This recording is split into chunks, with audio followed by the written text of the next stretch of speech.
How you doing?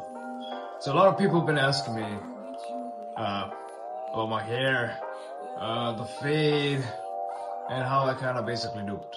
So today, what I'm gonna do for you, I'm gonna share to you that I cut my own hair and what sort of tips I do to do it, and yeah, I got you. Perfect. So first we all go on the sides and work that bad boy all the way up to our ears. And then we open the guard and just use the trimmer itself to give the fade a little more features and make it look a little more neat. You know what I mean. Once we're done with that, we use a 2mm guard and try to work our way into the fade, into the beard, and into the chin. We also go over the ears and make sure we make it fade out with the 1mm itself.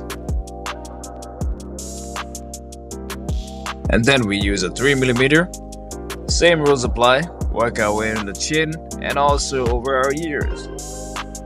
Then when using the 5mm, we use a motion that's similar to this and do that over our ears, just like you see me doing here.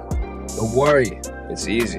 It gives our fade a little bit of character, a little bit of development. See me doing it on the other side as well.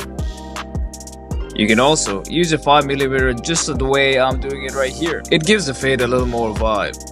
Now let's work on the back of the head. Use your palm as a boundary and work your way downwards using a trimmer itself. See how I'm doing it in the video right there? Now without any guard, let's line up the beard a little bit. The mustache, the edges, just to give it a little bit of shape. So it depends on personal preference, but you can design it any way you want. I personally like it this way. The hair right beneath my lips should be pointed downwards, should be looking like an arrow. I don't like any hair on my chin, so I'll keep it a little bit of clean. Keep the mustache above my lips clean as well. I don't like hair going over my lips. I keep it fresh. See what I'm doing right here? Make sure there's a little gap in between the mustache and the beard. You'll see how I keep it distinct and keep a small separation. Makes me look a little more mature. Now I use a 7mm and I fade the beard on my chin, making a smooth transition from 1mm to 7mm. I like a little bit of a blend in. I do the same thing on the side of my head. The same motion as we discussed. And now I use a 2mm to make sure that the fade looks nice. There's no many gaps or missed pattern or anomalies in between.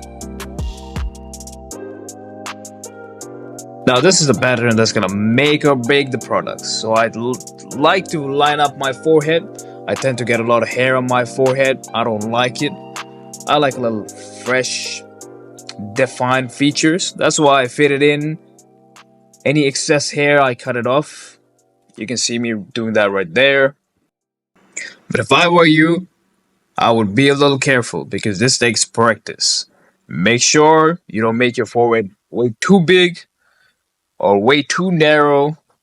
Make sure it looks natural. Natural is the key. Then we line up the hair in between our ears. Make sure it's all clean. Make sure it's a full circle. Cutting your beard is like an art. It's like painting. It's the details that matters. People are too lazy to care about the detail. And that's what separates you from normal people. Now look carefully. As I've said, I like a little separation between the mustache and the beard itself. I'm doing that using my guard only. I do this the same forehead pattern thing on the other forehead side as well. Make sure I don't cut the eyebrows as well. I have done that before. Trust me, I don't think it looks good. I don't think I can rock the Jason Momoa Aquaman look. I like a more like Arab prince look. Just like we worked on the front of the ear, let's work on the back of the ear.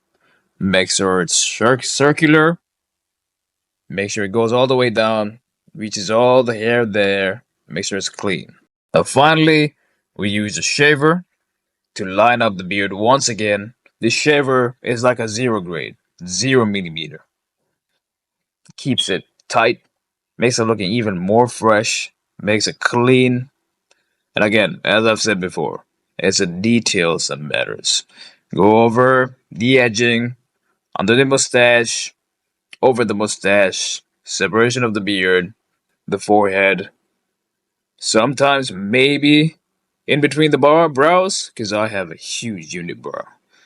Unless you know me, I have a huge unibrow, and I tend to not show it, because I don't like it. But you can keep it if you want. No pressure. And that's the final product.